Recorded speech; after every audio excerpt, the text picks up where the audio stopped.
আজকে যে training program corporate tax and company return. অর্থাৎ এখানে দুটি বিষয়, আমরা দুটি বিষয়কে ফোকাস করেছি। নাম্বার ওয়ান হচ্ছে কর্পোরেট ট্যাক্স। আমরা ট্যাক্সেশনের মাল্টিপল সিস্টেম হওয়ায় এখানে বিভিন্ন ধরনের ট্যাক্সেশন দেখতে পাই, বাট আমরা এখন যে বিষয়গুলো আলোচনা করব সম্পূর্ণ কর্পোরেট ট্যাক্স। পার্সোনাল ট্যাক্সের বিষয়গুলোকে অলরেডি আমরা জেনেছি বা আমাদের প্রিভিয়াস কোর্সে সেগুলো আমরা আলোচনা করেছি, আমরা শেখার চেষ্টা করেছি। এখন আমাদের যে শেয়ারিং এর বিষয়টা আসছে সম্পূর্ণ কর্পোরেট ট্যাক্সটা, এর পাশাপাশি আমরা সব থেকে বেশি গুরুত্ব দিচ্ছি কোম্পানি রিটার্ন। কোম্পানি রিটার্ন যদিও কর্পোরেট ট্যাক্সের একটি পার্ট, বাট আমরা এটাকে আলাদাভাবে গুরুত্ব দিচ্ছি যে কোম্পানি রিটার্নটা আমরা তৈরি করব। মূলত আমরা এই কোর্সটাতে, আপনারা যে কোর্সটাতে এনরোল করেছেন, এখানে 5টি টপিকে আমরা সব থেকে বেশি গুরুত্ব দিব। প্রথমত আমরা কর্পোরেট ট্যাক্স সম্পর্কে একটি বেসিক ধারণা আপনাদেরকে দিতে চাই, কারণ কর্পোরেট ট্যাক্সের কিভাবে আপনার প্ল্যানিং করতে হবে সেই বেসিক ধারণাটা আপনার থাকতে হবে। যে কোম্পানি কিভাবে ফরমেশন হবে, তার ট্যাক্সের কোন রেসপন্সিবিলিটি গুলো আছে, কোন দায়িত্বগুলো আছে, কোন কাজগুলো আছে, কর্পোরেট ট্যাক্সের কমপ্লায়েন্স গুলো কি কি, যারা tax payer as a company হিসেবে, যারা কোম্পানি ট্যাক্স দিবেন, পে করবেন, তারা শুধু কি ট্যাক্স রিটার্ন দিলেই তাদের দায়বদ্ধতা শেষ হয়ে যায়? না, আরো কিছু আছে। তাদের কমপ্লায়েন্স ইস্যুগুলো কি, তারা সেকশন 55 কমপ্লায়েন্স কিভাবে করবে, তাদের অ্যালাওয়েবল এক্সপেন্স কোনগুলো হবে, ডিসঅ্যালাওয়েবল এক্সপেন্সেস কোনগুলো হবে, সেগুলো কিভাবে মেইনটেইন করবে, কিভাবে ব্যাংক ডিপোজিট গুলো মেইনটেইন করবে, ব্যাংক রিকনসিলিয়েশনটা কিভাবে করবে, এরকম বেসিক যে ধারণাগুলো, সেই ধারণাগুলো আমরা আপনাদেরকে প্রথমে দিব। যেমন আজকের সেশনে আমরা কিছু একদম প্রি কনসেপ্ট কর্পোরেট ট্যাক্সের আমরা এখানে পেয়ে যাবো ইনশাআল্লাহ। দেন কর্পোরেটের কমপ্লায়েন্সের মধ্যে সব থেকে মোস্ট ইম্পর্টেন্ট যে কমপ্লায়েন্স আমাদের রয়েছে, এটা হচ্ছে টিডিএস ম্যাটারে, ট্যাক্স ডিডাকশন অ্যাট সোর্স। আমরা জানি যে উৎসে আয়কর কর্তন এটা, এবং সাথে উইথ হোল্ডিং রিটার্ন। এই উৎসে আয়কর যেটা কর্তৃত হবে, যেটা আমরা ডিডাকশন করব, এটার বেসিসে আমাদেরকে কোয়ার্টারলি একটা রিটার্ন সাবমিশন করতে হবে, এটার নাম হচ্ছে উইথ হোল্ডিং রিটার্ন। যদিও প্রিভিয়াসলি যে দেখেছি এটা মান্থলির ছিল, এখন এটাকে কোয়ার্টারলি করা হয়েছে। সো আমরা এটাকে দেখবো যে টিডিএস আমাদের কিভাবে কর্তন হচ্ছে, কতটুকু হচ্ছে, কার কাছ থেকে আমরা টিডিএস টা কালেক্ট করছি, সে বিষয়গুলো দেখব। এবং এই টিডিএস কালেকশন থেকে কিভাবে আমাদের উইথহোল্ডিং রিটার্নটা প্রিপেয়ার করতে হয় সে বিষয়টা আমরা ইনশাআল্লাহ এই কোর্সে শিখব। সেকেন্ড টপিকটা, এই উইথহোল্ডিং ট্যাক্স দিয়ে আমাদের একদমই বিস্তারিত আলোচনা হবে, কারণ এখানে 54 সেক্টরের এক্সপেন্সের এগেনিস্টে as a agent of the government, as a withholding entity আপনাকে টিডিএস কর্তন করতে হচ্ছে। সো এই টিডিএস গুলো কখন কর্তন করতে হবে, কি পরিমাণ অ্যামাউন্ট কর্তন করতে হবে, এই বিষয়গুলো অবশ্যই আমাদের জানতে হবে, বুঝতে হবে। বিশেষ করে যারা কোম্পানির অ্যাকাউন্টেন্ট হিসেবে কাজ করছেন, অথবা কোম্পানির লিগ্যাল অ্যাডভাইজার হিসেবে কাজ করছেন, অথবা আপনি কোম্পানির ওনার, ডিরেক্টর, তাহলে এই বিষয়গুলো আপনাকে অবশ্যই বুঝতে হবে। এর বাইরে যে আপনি আসলেই প্রপারলি কাজ করতে পারবেন না। যেমন আজকে আমি গতকালের ঘটনা বলি, সেখানেও আমরা একটা হিয়ারিং এ গিয়েছিলাম। জন্য দেখলাম যিনি জয়েন্ট কমিশনার আছে, সেখানে আমরা হিয়ারিং করলাম। কোম্পানির 213 ধারায় সেখানে নোটিশ ইস্যু হয়েছে, সেখানে মেইন কমপ্লায়েন্স ধরেছে তারা, ফাঁকি ধরেছে টিডিএস। টিডিএস কর্তন করেনি সঠিকভাবে, কারণ কোন কোন খাতে টিডিএস হয় এই বিষয়গুলো তারা এখনো ভালো করে বুঝতে পারেনি। আগে যিনি কাজ করেছে দেখলাম যে তিনি কোনো টিডিএস ওইভাবে কর্তন করেননি, আইনকে ফলো করা হয়নি। তাহলে এখানে সেকশন 86 থেকে 139 এই সেকশন গুলোতে আমাদের মেইন গুরুত্ব দিতে হবে। বাট বেসিক্যালি এখানে যদিও আমরা 54 হেডস বলেছি, বাট 35 হেডস হচ্ছে মোস্ট ইম্পর্টেন্ট, যেগুলো আমাদের প্র্যাকটিসে আসে রেগুলারলি, সেই বিষয়গুলোকে আমরা সর্বোচ্চ গুরুত্ব দিয়ে এখানে শেখার চেষ্টা করবো ইনশাআল্লাহ। দেন আমাদের আরেকটি গুরুত্বপূর্ণ ইস্যুস হচ্ছে, যেটি হচ্ছে বেসিস অন, অর্থাৎ বেসড, যেটা হচ্ছে রিটার্নের বেসড আমরা বলি, যার উপর ভিত্তি করে ইনকাম ট্যাক্স রিটার্ন হবে, সবকিছু হবে। কোম্পানির যাবতীয় একটি সিনারিও, ইয়ারলি সিনারিও, যে রিপোর্টের মাধ্যমে থাকবে, এটাকে এখন বলা হচ্ছে অডিট রিপোর্ট বা ফিনান্সিয়াল স্টেটমেন্ট আপনারা বলতে পারেন। এই অডিটেড রিপোর্টটা কিভাবে তৈরি করতে হবে, সেখানে ট্যাক্সের কমপ্লায়েন্স গুলো, ভ্যাটের কমপ্লায়েন্স ইস্যুগুলো একসাথে আসছে কিনা, নাকি শুধু একটি ব্যালেন্স শিট মিলানোর জন্য অ্যাকাউন্টস তৈরি হচ্ছে, এই বিষয়গুলো আমাদের ভেরিফাই করতে হবে। তো এটার জন্য কিন্তু আমরা একজন এফসিএ কেও রেখেছি, তিনি এই অডিটেড রিপোর্টের উপরে মূলত আপনাদেরকে সেশন নিবেন, যে কিভাবে অডিটেড রিপোর্ট তৈরি করতে হয়। আর এই প্রত্যেকটি টপিকে কিন্তু আমার বইয়ে একটি পার্ট আছে।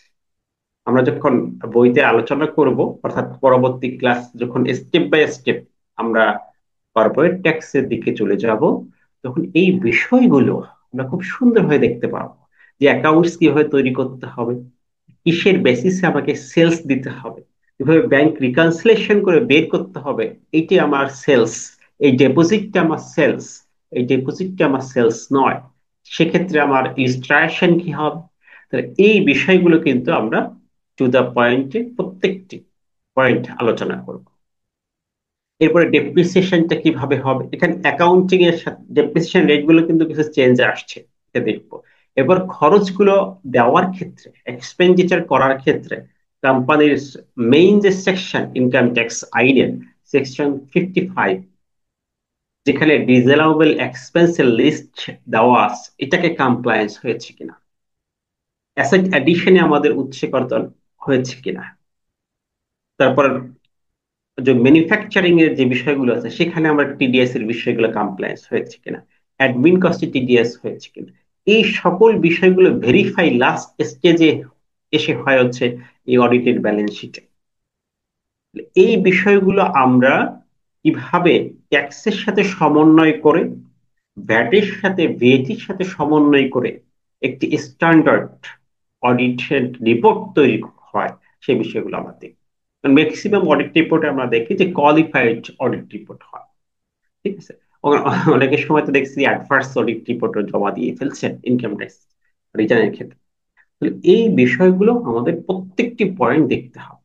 আমরা যেহেতু দীর্ঘদিন এই কর্পোরেট ট্যাক্স নিয়ে কাজ করছি, বিশেষ করে আমাদের মামলাগুলো কাজ করতে যে অনেকগুলো বিষয় আমাদের কাছে চলে এসেছে, আশা করছি যে সে বিষয়গুলো শেয়ার করলে আপনারা যে কোনো কোম্পানি, আমরা বিভিন্ন মাল্টিপল কোম্পানি নিয়ে আমাদের কাজের এক্সপিরিয়েন্স আছে, সেই বিষয়গুলো শেয়ার করলে আপনারা দেখবেন যে আপনাদের সাথে অনেকটাই মিলে যাচ্ছে। যে প্রবলেম গুলো হয়েছে সেই প্রবলেম গুলো কিভাবে আমাদের সলভ করতে হয়েছে, এই বিষয়গুলো যখন আমরা উপস্থাপন করব, আপনার কাছে এই কর্পোরেট ট্যাক্সটা অনেকটাই ক্লিয়ার হয়ে যাবে। কারণ অনেকের কাছে আমি যেটা দেখেছি, যে ব্যক্তি ট্যাক্স মোটামুটি ভালো বুঝতে পারলেও কর্পোরেট ট্যাক্স এসে তারা বুঝতে পারেন না। কারণ অনেকে দেখা যাচ্ছে অ্যাকাউন্টসটা ভালো বুঝতে পারেন না, অথবা ব্যাকগ্রাউন্ড ল থাকার কারণে এই এই জিনিসগুলো তার কাছে ক্লিয়ার না। আশা করছি যে আমরা খুব সহজ ভাষায়, যেটা নাই, যেমন আমার এই কর্পোরেট ট্যাক্সের যে বইটা, ব্যক্তি এবং কোম্পানি রিটার্ন, এই বইটা লিখতে যে আমি দেখলাম যে ইংলিশে কিছু ডকুমেন্ট পাওয়া যাচ্ছে, যে বাট বাংলা ভাষায় কোম্পানি রিটার্নের উপরে, কর্পোরেট ট্যাক্সের উপরে কোনো বই নাই। তখন আমাকে কিন্তু আহ, একটা বই আছে কর্পোরেট ট্যাক্স নাম দিয়ে, কিন্তু বাট ভিতরে কর্পোরেট ট্যাক্সের স্পেসিফিক এক্সাম্পল সহ আলোচনা নেই। তখন কিন্তু আমি এটা খুব অ্যানালাইসিস করে করে বের করে করে স্টেপ বাই স্টেপ আপনাদেরকে সেখানে লিপিবদ্ধ করার চেষ্টা করেছি। দেন আমরা আজকে ওই বিষয়গুলোকে একদম প্র্যাকটিক্যালি আপনাদের কাছে উপস্থাপন করব, প্রেজেন্ট করব, যার মাধ্যমে আপনার কাজগুলো সহজ হয়ে যাবে, আপনি যে কাজগুলো করছেন সে কাজগুলো ইজি হয়ে যাবে।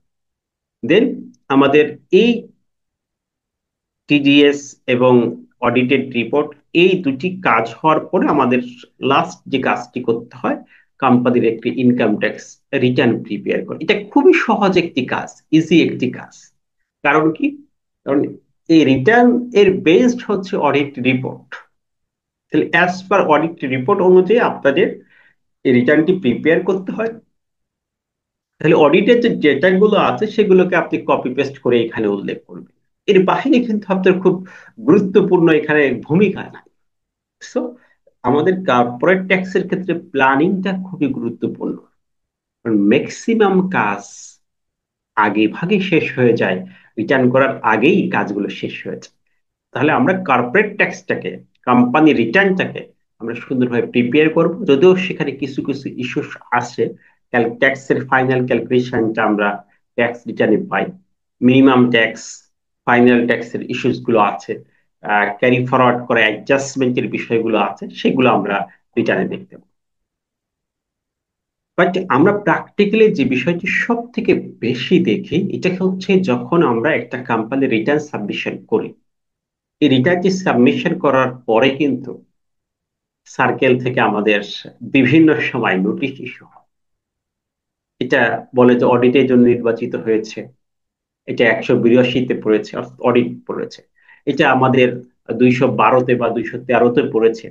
এই যে যে 181 এটা রিটার্নটা বললো, অথবা 182-তে পড়লো রিটার্ন প্রসেস, অথবা রিটার্ন অডিট, অথবা রিওপেন 212 ধারায় আপনাকে নোটিশ ইস্যু করলো।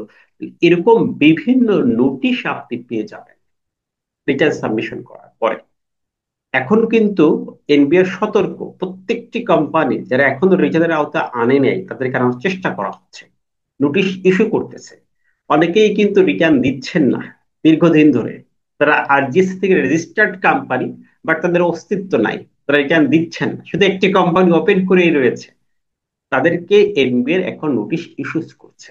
আমি রিসেন্টলি কয়েকটি কোম্পানিকে এরকম নোটিশ নিয়ে আমার কাছে এসেছে, দেখলাম যে তারা আসলে কোম্পানি ওপেন করার পরে কোনো কার্যক্রমই করে নাই। তাহলে এই প্রবলেম গুলো আপনাদের সামনে আসবে। এরপরে যারা কার্যক্রমে আছে তাদের তো বারবার অডিটে হচ্ছে, রিওপেন হচ্ছে, একবার অডিট হয়েছে আবার রিওপেন হচ্ছে, আবার সিআইসি থেকে যাচ্ছে, আবার ডিজাইন ইন্সপেকশন হচ্ছে, অনেকগুলো প্রসিডিংস আছে।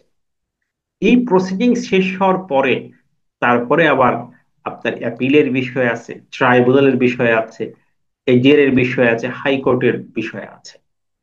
তাহলে এই কোম্পানির অ্যাসেসমেন্টটা কিভাবে আপনি শেষ করবেন সার্কেলে? প্রথমে তো আপনার অ্যাসেসমেন্ট করলেন, দেন অ্যাসেসমেন্টের ভিত্তিতে আপনি ট্যাক্স দিয়ে দিলেন, যেটাকে আপনার সেলফ বলছে, অথবা আপনি জেনারেল অ্যাসেসমেন্টও করতে পারেন।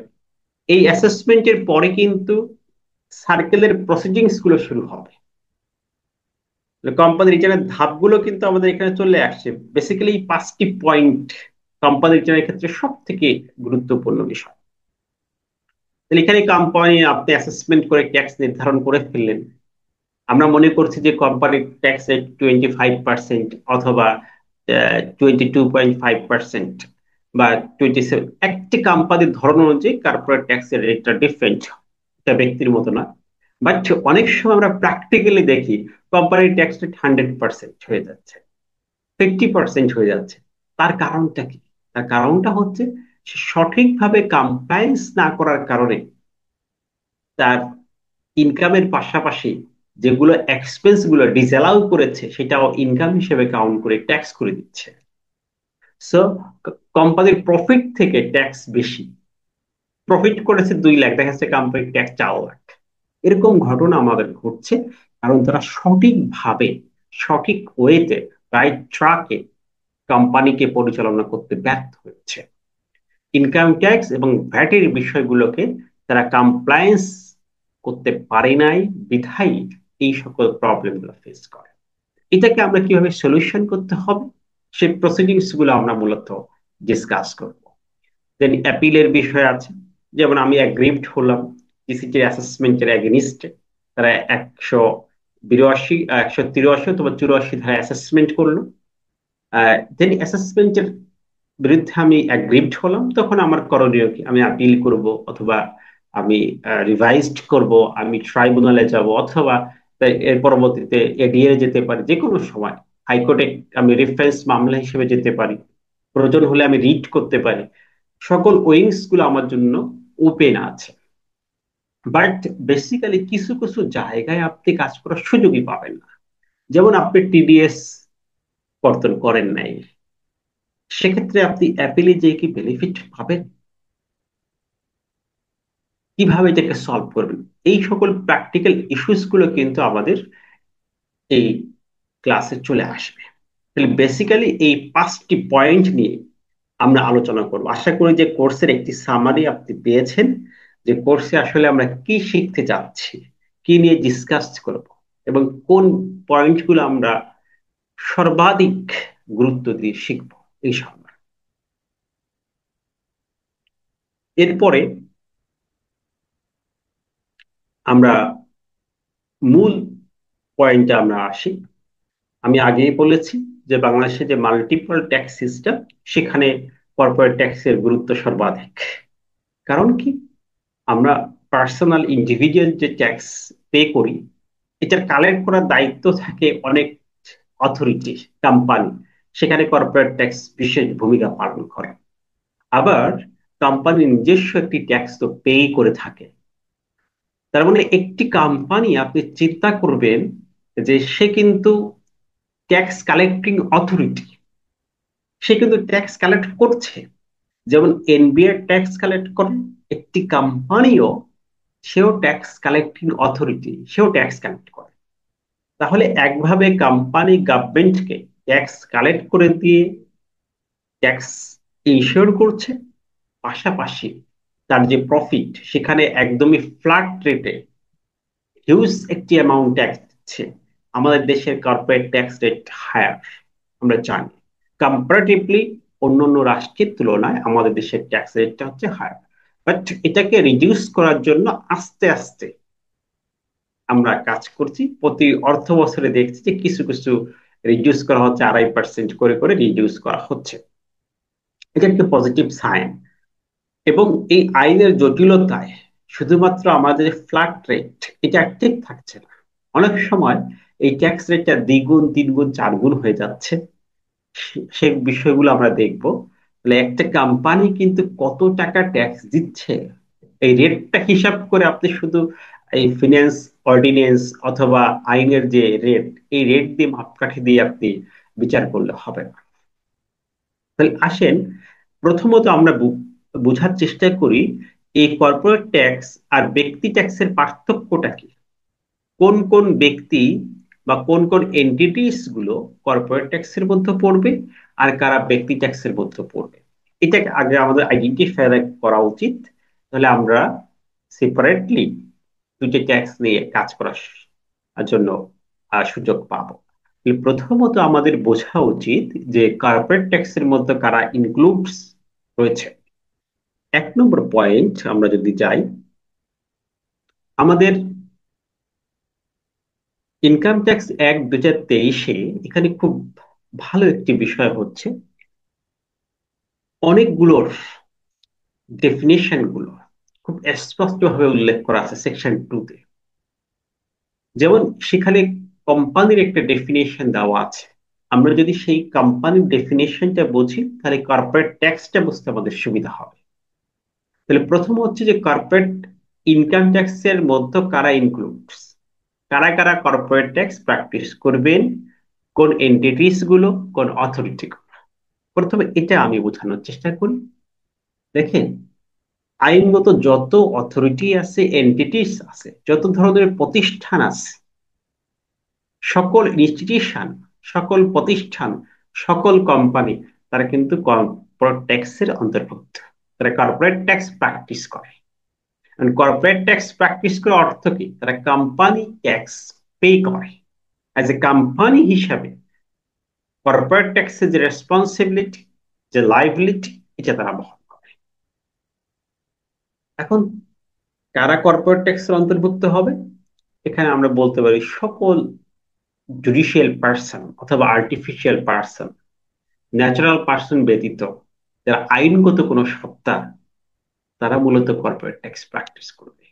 যদিও কিছু এক্সেপশন আছে, যেমন ইন্ডিভিজুয়ালস, যে ন্যাচারাল পার্সন, বাই বর্ন যিনি জন্মগ্রহণ করেছেন আমাদের মতো স্বাভাবিক মানুষ, তিনি যদি সোল প্রোপাইটার অর্থাৎ একক মালিকানাধীন কোনো ব্যবসা করেন, সেক্ষেত্রে তার উপর কর্পোরেট ট্যাক্স যে রেটটা আছে বা কমপ্লায়েন্স যা আছে, সকল কমপ্লায়েন্স তার উপর আসবে না।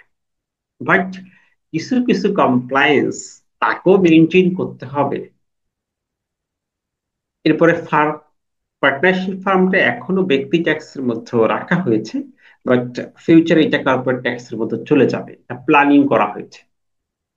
এরপরে অ্যাসোসিয়েশন অফ পার্সন, আহ, যেটাকে বলা হচ্ছে বিভিন্ন সমিতি, বিভিন্ন সংঘ, কয়েকজন ব্যক্তি মিলে একটি সমিতি করলো, সংঘ করলো, তার ট্যাক্সটা। ট্রাস্ট হতে পারে, Hindu Hindu undivided families funds, এগুলোকে মূলত আমাদের ব্যক্তি ট্যাক্সের মধ্যে আনা হয়েছে। এই ব্যতীত সকল এন্টিটিস এরা কর্পোরেট ট্যাক্স প্র্যাকটিস করবে, অর্থাৎ কর্পোরেট ট্যাক্সের যে বিষয়গুলো আছে সেই বিষয়গুলো তারা মেনে চলবে। যদিও আমাদের ইনকাম ট্যাক্স আইনে আপনি কোথাও কর্পোরেট ট্যাক্সের জন্য কোনো সেপারেট ল পাবেন না, কোনো সেকশন পাবেন না। বাট আপনি যদি পুরো আইনটি পড়েন, তখন দেখতে পাবেন কিছু কিছু সেকশন শুধুমাত্র কোম্পানি ট্যাক্সের জন্য একদমই ফিক্সড করা হয়েছে। অর্থাৎ এটা ব্যক্তি ট্যাক্সের ক্ষেত্রে কোনো প্রযোজ্যতা নাই। বাট ওখানে একসাথে করা, সবগুলো সেপারেট করা নাই, যে যে জন্য আমি কাজ করেছি, যে কারণে আমি কি করলাম, যে এই কর্পোরেট ট্যাক্সের পার্ট গুলো আমি বই আকারে আপনাদেরকে আলাদা করে দিয়েছি, যেখানে কর্পোরেট ট্যাক্সের প্রত্যেকটি পার্ট, যেমন আমরা কর্পোরেট ট্যাক্সের বইতে 10টি অধ্যায় নিয়ে এসেছি, সেই 10টি অধ্যায়ে কর্পোরেট ট্যাক্সের প্রত্যেকটি পার্ট আলাদা আলাদা ভাবে আমরা আলোচনা করেছি। ঠিক আছে, এগুলো আমরা ক্লাসে ইনশাল্লাহ দেখাবো। মূল বিষয়টা হচ্ছে এখানে।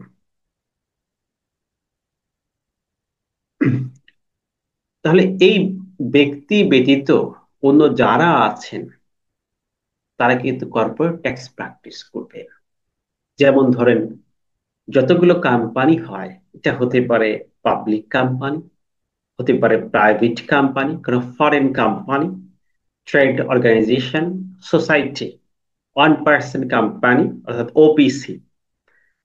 যেমন আগে কিন্তু আপনি দেখেছেন যে শুধুমাত্র সোল প্রোপাইটারশিপ ছিল, কোনো একক ব্যক্তি কোনো কোম্পানি করতে পারতো না, এটা একটা প্রবলেম ছিল। এখন কিন্তু একক ব্যক্তি একজন নমিনি দিয়ে তিনিও নিজে কোম্পানি করতে পারেন। যখন তিনি ওপিসি করবেন, তখন ওই একক মালিকানাধীন কোম্পানিও কর্পোরেট ট্যাক্সের মধ্যে চলে আসবে, তাকেও কর্পোরেট ট্যাক্স প্র্যাকটিস করতে হবে। তার মানে এক ব্যক্তির এক কোম্পানি, বাট সে কর্পোরেট ট্যাক্সের মধ্যে চলে এসেছে। এরপরে যেগুলো সাবসিডিয়ারি বা লেইজেন অফিস আছে, যেগুলো বাংলাদেশে লিয়াজ অফিস যেগুলো আছে, সবাই কর্পোরেট ট্যাক্সের অন্তর্ভুক্ত। হ্যাঁ, তাদের ইনকাম হয় না, তাদের অ্যাকাউন্টিং ফরম্যাটটা ভিন্ন, রিসিট পেমেন্ট হতে পারে, বাট তারাও কর্পোরেট ট্যাক্স প্র্যাকটিস করবে। যতগুলো ব্যাংক, ইন্স্যুরেন্স বা ফিনান্সিয়াল ইনস্টিটিউশন রয়েছে, কোম্পানি রয়েছে, সবাই কর্পোরেট ট্যাক্সের মধ্যে।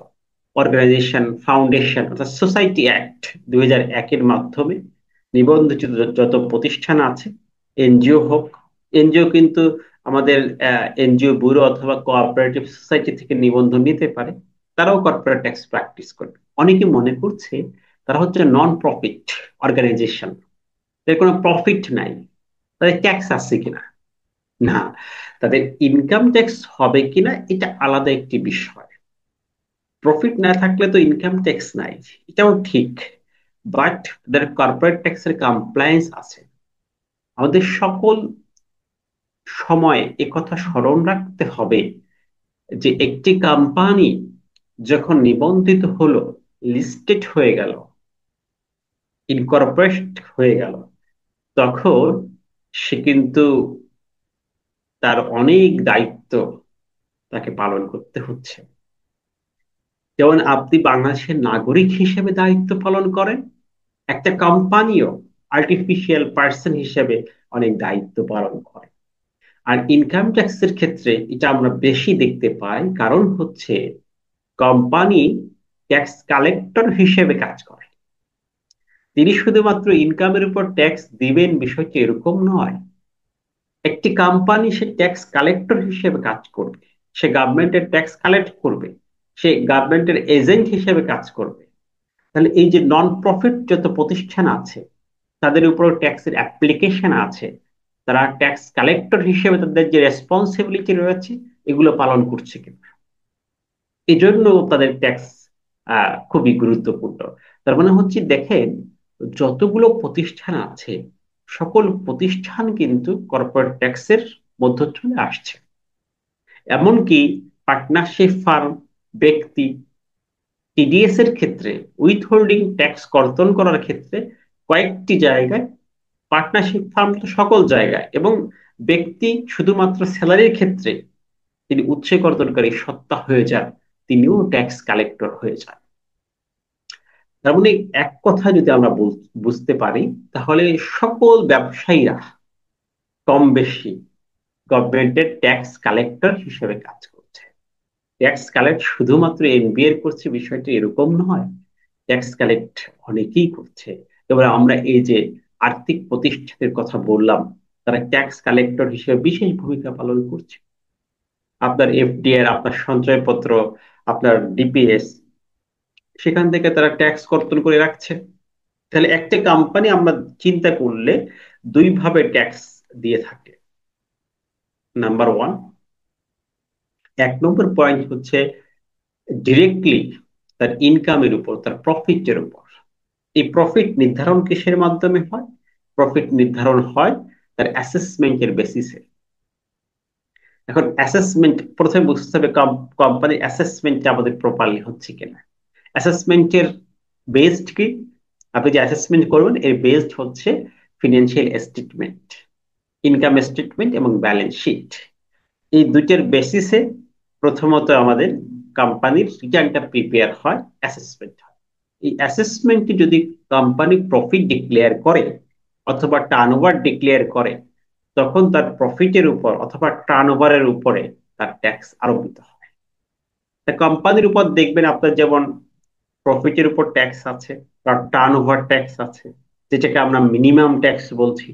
অনেক ক্ষেত্রে তার কিছু ফাইনাল ট্যাক্স থাকতে পারে, তার রিডিউস রেটে ট্যাক্স থাকতে পারে, তার এক্সামশন ট্যাক্স থাকতে পারে। এরকম ভাবে কর্পোরেট ট্যাক্সের কোম্পানির উপর বিভিন্ন ট্যাক্স আরোপিত হতে পারে।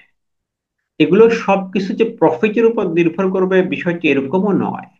কারণ কি, অনেক সময় কোম্পানি লসে আসছে কিন্তু টার্নওভার বেশি। এখন টার্নওভার ট্যাক্স আপনি দেখেছেন যে 1% হয়েছে, যেখানে 0.6% ছিল সেখানে এখন 1% করা হয়েছে। তাহলে এখানে টার্নওভারের উপরও কোম্পানির ট্যাক্স দিতে হতে পারে, এটাকে আমরা বলছি মিনিমাম ট্যাক্স। এই বিষয়গুলো আমাদের আসতে হবে।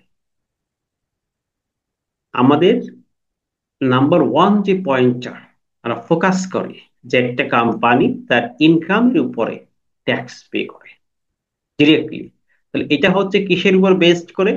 কোম্পানি, এক কথায় তার যে কোম্পানি রিটার্ন বা অ্যাসেসমেন্ট রিটার্ন, যেটা সেলফে তিনি অ্যাসেসমেন্ট করেছেন নিজের মতো করে, এই অ্যাসেসমেন্টের উপর ডিপেন্ড করে ইয়ারলি তিনি একটি ট্যাক্স গভর্নমেন্ট কোষাগারে জমা করবেন। তাহলে এই কমপ্লায়েন্সটা হয় বেসড অন রিটার্ন, অ্যাসেসমেন্টের উপর ভিত্তি করে। এটাকে আমরা বলতে পারি কোম্পানি ট্যাক্স রিটার্ন। এই রিটার্নে তিনি একটি ট্যাক্স দিয়ে থাকেন। অনেক সময় কোম্পানিকে এআইটি দিতে হয় বা তিনি বাধ্য থাকেন, ম্যান্ডেটরি। এআইটি মানে অ্যাডভান্স ইনকাম ট্যাক্স। কোম্পানিকে অনেক সময় দেখবেন যদি তার প্রিভিয়াসলি ইনকাম 6 লাখের উপরে হয় তখন তাকে এআইটি পে করতে হয়, অ্যাডভান্সলি তাকে দিতে হয় কোয়ার্টারলি। তাহলে এই ট্যাক্সটাও কোম্পানি দিয়ে থাকে, এটাও তার রিটার্নের উপর অনেকটা বেসড করে। এবং কোম্পানি সব থেকে বেশি ট্যাক্স যেখানে কোম্পানির পে করতে হয় এটা হচ্ছে অ্যাজ এ কালেক্টর হিসাবে, as a withholding entity হিসাবে, as a agent of the government হিসাবে। কিভাবে? সে হচ্ছে উইথ হোল্ডিং বা পেরোল ট্যাক্স, অর্থাৎ যেখানে কোম্পানি পে করছে, কোম্পানি পে মানে কোম্পানি যেখানে এক্সপেন্স করছে, ব্যয় করছে। কোম্পানির এক্সপেন্ডিচার এর অর্থ হচ্ছে অন্য পার্টি, অন্য কোম্পানি হোক অথবা ব্যক্তি হোক, তার ইনকাম। একজনের খরচ হলে আরেকজনের ইনকাম হয়, তাই তো? আমি যদি খরচ করি তখন যেখানে খরচ করব সেই ব্যক্তির কিন্তু সেখান থেকে ইনকাম হবে। তো এই কোম্পানি যে খাতগুলোতে খরচ করবে, যে হেডসে ব্যয় করবে, এর বেসিক্যালি তিন ক্যাটাগরির হেডস আছে। একটা হচ্ছে যখন কোম্পানিটি ম্যানুফ্যাকচারিং করে তখন কোম্পানির প্রোডাকশন কস্ট আছে, এটা মনে রাখবেন। কোম্পানি কিছু প্রোডাকশন কস্ট আছে, প্রোডাকশন, এই শব্দটা মনে রাখবেন। এই প্রোডাকশনের বিভিন্ন কস্টিং আছে কোম্পানি, যারা ম্যানুফ্যাকচারিং কোম্পানি, অথবা পারচেজ কস্ট, যারা প্রোডাক্ট নিয়ে বিজনেস করেন। এই কস্টের উপরে আপনার টিডিএস রয়েছে, ট্যাক্স কর্তনের বিষয় রয়েছে। আপনি পারচেস করেন আর নিজে প্রোডাকশন করেন, সেখানে আপনার ইনকাম ট্যাক্স রয়েছে, ট্যাক্স কালেকশনের বিষয় রয়েছে। যেমন আপনি ইম্পোর্ট করলে তো অটো ট্যাক্স কালেক্ট হয়ে যায়, লোকাল পারচেস করলে আপনাকে উচ্চ কর করতে হবে। আর যদি আপনি ম্যানুফ্যাকচারিং করেন, র মেটেরিয়াল পারচেস, সেখানে আপনাকে টিডিএস এর বিষয় রয়েছে। দেন আপনি যে এই টোটাল ম্যানুফ্যাকচারিং প্রসেসটা শেষ করলেন, এই প্রত্যেকটি এক্সপেন্ডিচারের এগেনিস্টে আপনার উচ্চ করের বিষয় আছে। তাহলে 1 নম্বর পয়েন্ট হচ্ছে কোম্পানি ডিডাক্ট করবে তার এই প্রোডাকশন অথবা প্রোডাক্ট কস্টের উপরে, তার প্রোডাক্টের উপরে। যদি কোম্পানির প্রোডাক্ট হয় সার্ভিস, তাহলে তো প্রোডাকশন কস্ট নাই। বাট যেগুলো কোম্পানি প্রোডাক্ট নিয়ে বিজনেস করে, এটা প্রোডাক্ট পারচেস করে সেল করুক অথবা প্রোডাক্ট নিজে উৎপাদন করুক, সবারই কিন্তু এই কস্ট গুলো রয়েছে। অর্থাৎ কস্ট অফ গুডস সোল্ড, যেটাকে আমরা অ্যাকাউন্টিং এর ফরম্যাটে দেখি, এটা রয়েছে। বা পারচেস কস্ট রয়েছে, সেখানে কোম্পানির উচ্চ করের বিষয় রয়েছে। সেখানে সকল খরচের উপর তিনি উচ্চ করতন করবেন। 1 নম্বর পয়েন্ট। 2 নম্বর পয়েন্ট হচ্ছে এই কোম্পানির অ্যাডমিনিস্ট্রেটিভ ফাংশনকে পরিচালনা করার জন্য কোম্পানির বিভিন্ন কস্ট রয়েছে। যেমন কোম্পানির স্যালারি রয়েছে, কোম্পানির রেন্ট রয়েছে, কোম্পানির স্টেশনারি পার্সেস রয়েছে, কোম্পানির ইলেকট্রিক বিল রয়েছে, গ্যাস বিল রয়েছে। কোম্পানির হিউজ পরিমাণ কাস্টিং হয় এই কোম্পানি। এটাকে আমরা সহজ ভাষায় বলি অ্যাডমিন কস্ট। অ্যাডমিনিস্ট্রেটিভ ফাংশন, বডিকে পরিচালনা করার জন্য কোম্পানির বিভিন্ন প্রকার কস্ট রয়েছে, সেখানে কোম্পানির উচ্চ করের বিষয় রয়েছে। সেখানে 1 নম্বর পয়েন্ট হতে পারে স্যালারি। কোম্পানি একজনকে স্যালারি পে করবে, তার এমপ্লয়িকে, তখন সে কি করবে? সে ট্যাক্স কালেক্ট করে রাখবে। সে রেন্ট পে করবে হাউস ওনারকে, সে কি করবে? ট্যাক্স ডিডাক্ট করে রাখবে। তাহলে এই প্রত্যেকটি এক্সপেন্স, অ্যাডমিনিস্ট্রেটিভ এক্সপেন্স, আপনি দেখবেন ম্যাক্সিমাম অ্যাডমিন এক্সপেন্সে ট্যাক্স করার বিষয় আছে। তাহলে সেখানে ট্যাক্স কালেক্ট করবে। তাহলে এই সকল ক্ষেত্রে কোম্পানি অ্যাজ এ কালেক্টর হিসাবে, এজেন্ট অফ দ্য গভর্নমেন্ট হিসাবে সে কিন্তু ভূমিকা রাখছে, সরকারকে ট্যাক্স প্রদান করে দিচ্ছে। কারণ ওই যে যার কাছ থেকে স্টেশনারি পারচেস করলো, সেই ট্যাক্স দিবে কিনা বা তার ট্যাক্স আসলে হয় কিনা, এটা বিবেচ্য বিষয় নয়। কোম্পানি তার কাছ থেকে আগেই ট্যাক্স কেটে রাখলো, এটা যদিও বার্ডেন হয়ে যায়। কারণ এই টিডিএসটা আসলে এনবিআর কে দেখভাল করা উচিত ছিল আমাদের, যেটা মনে হয়। এটা কোম্পানির উপর দায়িত্ব দিলে একটা কোম্পানি বিজনেসটাকে করতে গিয়ে তার অনেকগুলো লাইবিলিটি তার উপর চলে আসে। আমার কাছে সব থেকে যেটা মনে হয়, সব থেকে বেশি লাইবিলিটি কোম্পানিকে বহন করতে হয় এই টিডিএস কালেকশন। আবার যার কাছে টিডিএস কালেকশন করবে, তার পিএসআর এর ইস্যু আছে, তিনি পিএসআর দিতে বাধ্য থাকবেন। তার কাছ থেকে পিএসআর ছাড়া পেমেন্ট দেওয়া যাবে না, এরকম অনেকগুলো ইস্যু আছে। 50% ব্যাংক পেমেন্টের, টোটাল কোনো খাতের এক্সপেন্সের 50%-এর আপনার বেশি ব্যাংকের চ্যানেলের মাধ্যমে দিতে হবে, ব্যাংক ট্রান্সফার করতে হবে। এরকম আমাদের এই টিডিএস কর্তন করলেই হবে না, কিছু নীতিমালা সেকশন 55-এ দেওয়া আছে, সেগুলোকে কোম্পানির ফলো করতে হয়। তাহলে এখানে প্রত্যেকটি অ্যাডমিন কস্টের এগেনিস্টে কোম্পানির টিডিএস আছে, উইথ হোল্ডিং ট্যাক্স আছে, যেগুলো কোম্পানি কালেক্ট করবে। এই যে ট্যাক্স গুলো কালেক্ট করবে, এটা আবার নির্ধারিত টাইমে জমা করতে হবে, আবার উইথ হোল্ডিং রিটার্ন দিতে হবে। শুধু জমা করলেই হবে না, আবার উইথ হোল্ডিং রিটার্নও দিতে হবে। দেখেন কতগুলো কমপ্লায়েন্সের মধ্য দিয়ে একটি কোম্পানি যায়। তৃতীয় নম্বর পয়েন্ট হচ্ছে কোম্পানি বিভিন্ন সম্পদ পারচেজ করে, যেটাকে আমরা বলি অ্যাসেট অ্যাডিশন। কোম্পানির যে অ্যাকাউন্টস তৈরি করা হয় সেখানে একটি পোর্শন থাকে, তার অ্যাসেটের শিডিউল থাকে, অ্যাসেটের তফসিল থাকে আর এক্সাম থাকে। সেখানে আপনি এই বিষয়টা দেখতে পাবেন। কোম্পানি যদি ডিউরিং পিরিয়ডে কোনো অ্যাসেট অ্যাড করে, সেই অ্যাসেটের এগেনিস্টে তাকে অবশ্যই, যেহেতু অ্যাসেট পারচেস অর্থাৎ তার এক্সপেন্ডিচার, সেখানে তাকে ট্যাক্স কর্তন করতে হয়। তো সেখান থেকেও কোম্পানি ট্যাক্স কালেক্ট করে। তাহলে কোম্পানি মোটা দাগে এই তিনটি খাত থেকে তার এক্সপেন্ডিচারের তিনটি পোর্শন থেকে ট্যাক্স কালেক্ট করে গভর্নমেন্ট কোষাগারে জমা দেয়। আবার তার ইনকামের উপর তো কোম্পানি ট্যাক্স দিচ্ছে। নাম্বার ওয়ান, ইনকামের উপরে। নাম্বার টু, তার এক্সপেন্ডিচারের উপরে। এক্সপেন্ডিচারের উপরে সে নিজে ট্যাক্স দিচ্ছে বিষয়টা এরকম নয়, যে তার দায়িত্ব, রেসপন্সিবিলিটি। এই উইথহোল্ডিং ট্যাক্স, টিডিএস, এটা তার একটা দায়িত্ব, তার আয়ের উপর না। কিন্তু যদি সেই দায়িত্ব সঠিকভাবে পালন না করে, তাহলে এটা আবার তার ইনকাম হয়ে যায়। যেমন একজনকে, আহ, ধরেন বাড়ির মালিককে বা যিনি হাউস ওনার, যিনি রেন্ট পাবেন, তার কাছ থেকে ট্যাক্স কর্তন করেন না। এক 1 লাখ টাকা তাকে পেমেন্ট দিয়েছেন, ট্যাক্স কর্তন হয় নাই। কোম্পানির এই 1 লাখ টাকা ইনকাম হিসেবে কাউন্ট করবে। এটা একটি ব্যাড ল, যে সরাসরি ইনকাম হিসেবে কালেক্ট না করে এবার টিডিএস কালেক্ট করলো, জরিমানা দিল, এটা একটা বিষয় ছিল, যখন কম আসতো। কিন্তু এটার উপর তাকে আবার ইনকাম কাউন্ট করে তার উপর ট্যাক্স করা হচ্ছে। তাহলে কোম্পানি যদি এরকম কিছু খরচ ডিজেলাও হয়ে যায়, তাহলে দেখা যাচ্ছে কর্পোরেট ট্যাক্স কত বেড়ে যাচ্ছে আপনি নিজেও চিন্তা করতে পারবেন। দেখা যাচ্ছে একটা কোম্পানি আমরা দেখলাম, তার ইনকাম হচ্ছে 2 কোটি টাকা, তাকে ট্যাক্স করে দিয়েছে প্রায় 20 কোটি টাকা। এটা কিভাবে পসিবল? এখানে আমাদের আইনগত এমন ভাবে করা হয়েছে আইনটা, যাতে করে কোম্পানির অনেক কমপ্লায়েন্স রয়েছে, এগুলো কোম্পানি করতে বাধ্য, এগুলো কোম্পানি করতে হবে। এই যে কর্পোরেট ট্যাক্সে যারা কাজ করবেন, তাদের এই বিষয়গুলো সতর্ক থাকতে হবে। আপনি যখন প্র্যাকটিসে চলে আসবেন, রেগুলারলি এই কাজগুলো করবেন, তখন আপনার কাছে সহজ মনে হবে। বাট আপনি যারা প্র্যাকটিস করেন না, তাদের কাছে আজকে কঠিন মনে হচ্ছে যে এত কাজ করতে হবে, আমাকে ইনকামের ট্যাক্স দিতে হবে, আমাকে এক্সপেন্ডিচার গুলোতে উচ্চকর্তন করতে হবে, জমা দিতে হবে, আর উইথহোল্ডিং রিটার্ন দিতে হবে, কতগুলো কাজ।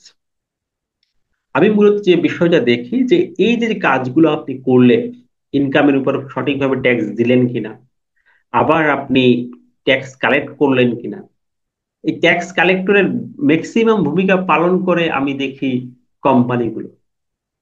এনবিআর কে আমি কালেক্টিং অথরিটি বলি না, এনবিআর কে বলি মনিটরিং অথরিটি আমার ভাষা, আর যদি এটা বইয়ের ভাষা না। কারণ এনবিআর এই কালেক্ট যে কালেকশন গুলো, এটা সঠিকভাবে হচ্ছে কিনা এগুলো যাচাই বাছাই করে। ব্যাংক সঠিকভাবে কর্তন করলো কিনা, এই কোম্পানিগুলো সঠিকভাবে কর্তন করলো কিনা, টিডিএস কে ইনশিওর হচ্ছে কিনা, সেগুলো যাচাই বাছাই করে। ইনবিআর নিজে তো আর ট্যাক্স ওইভাবে কালেক্ট করে না, যাচাই বাছাই করে তারপরে কালেক্ট করে। তাহলে মনিটরিং অথরিটি, তাদের মাধ্যমে ট্যাক্স কালেক্ট হয়, এটাও সত্য। বাট মেইন, ফার্স্ট ক্যাটাগরির পার্সন হচ্ছে এই কোম্পানিগুলো, তারা হচ্ছে ট্যাক্স কালেক্টর হিসেবে ভূমিকা রাখে। যেমন আপনি ট্যাক্স কনসালটেন্ট, আপনি ভূমিকা রাখছেন, কোম্পানিগুলো ভূমিকা পালন করছে। এই সকলে মিলেই কিন্তু ট্যাক্স দেওয়ার মাধ্যমে রাষ্ট্র ট্যাক্স পাচ্ছে, এবং রাষ্ট্র তার যে নির্ধারিত ব্যয়গুলো আছে সেগুলো ব্যয় করতে পারছে, বিধায়ী রাষ্ট্র চলমান আছে। ট্যাক্স এমন একটা বিষয় যা ছাড়া কিন্তু, এটাকে বলা হয় রাষ্ট্রের অক্সিজেন, যা ছাড়া রাষ্ট্র চলতে পারে না। এটা দিয়েই কিন্তু রাষ্ট্রের মেইন ব্যয়টা বহন করে। আর এখানে কর্পোরেট ট্যাক্সের একটি পার্ট রয়েছে, বিশেষ পার্ট, যারা বিশেষ ভূমিকা পালন করে। এই জন্য কর্পোরেট ট্যাক্সটি এত গুরুত্বপূর্ণ। আর আমরা সেই বিষয়টাকেই ফোকাস করে এই কর্পোরেট ট্যাক্সের কোর্সটা ডিজাইন করা। এখন আমরা একদমই কমপ্লায়েন্সের ইস্যুতে চলে আসি। আমরা প্রথমত দেখলাম যে কোম্পানি কিভাবে ট্যাক্স দেয়। এর আগে দেখলাম যে আসলে কর্পোরেট ট্যাক্সে কারা কারা ইনক্লুড হবে, কারা কারা কর্পোরেট ট্যাক্স প্র্যাকটিস করবেন। সেকেন্ডলি আমরা দেখলাম যে আসলে কর্পোরেট ট্যাক্স কিভাবে হয়, দুইটি স্টেপে হয়, ইনকাম স্টেপ এবং হচ্ছে আপনার এক্সপেন্ডিচার স্টেজ। এই দুইটি স্টেজে কিন্তু কর্পোরেট ট্যাক্স দিতে হয়। এখন আপনি একটি কোম্পানি রেজিস্ট্রেশন করলেন, আমরা বিভিন্ন ক্যাটাগরিজ কোম্পানি দেখলাম। এই ম্যাক্সিমাম কোম্পানিগুলো আমাদের আরজিএসসির মাধ্যমে রেজিস্ট্রেশন নিতে হয়, কিছু কিছু এক্সেপশন ছাড়া। যেমন এনজিও, অনেক সময় আমাদের এনজিও ব্যুরো আছে সমাজ কল্যাণ থেকে, এটা পারমিশন নেওয়ার সুযোগ আছে, আইনগতভাবে সুযোগ আছে, সেখান থেকে নেওয়া যায়। পার্টনারশিপ ফার্ম অনেক সময় আরজিএসসি না দিয়ে আপনি রেজিস্ট্রি অফিস থেকে রেজিস্ট্রি করতে পারেন, সাব রেজিস্ট্রি অফিস থেকে। এরকম কিছু এক্সেপশনাল কেস ব্যতীত ম্যাক্সিমাম ইনস্টিটিউশন গুলো, প্রতিষ্ঠানগুলো, কোম্পানিগুলো তারা আরজিএসসির মাধ্যমে, আমাদের যে কোম্পানির নিয়ন্ত্রণের যে সংস্থা আছে এটা হচ্ছে আরজিএসসি। আরেকটা কথা বলি, আপনি যখন এই কোম্পানি ট্যাক্সটা প্র্যাকটিস করবেন, আপনাকে শুধুমাত্র এই কোম্পানির ট্যাক্সের নলেজটা থাকলে হবে না। কারণ একই সাথে আপনার ভিএটি, ভ্যাটের বিষয়টা চলে আসবে। কারণ এই যে অ্যাকাউন্টসটা হবে এটা একই সাথে ট্যাক্স সমন্বিত, ট্যাক্সের সাথে সমন্বয় হবে, আবার একই সাথে ভ্যাটের কমপ্লায়েন্স গুলো হবে। আবার পাশাপাশি এটা আরজিএসসির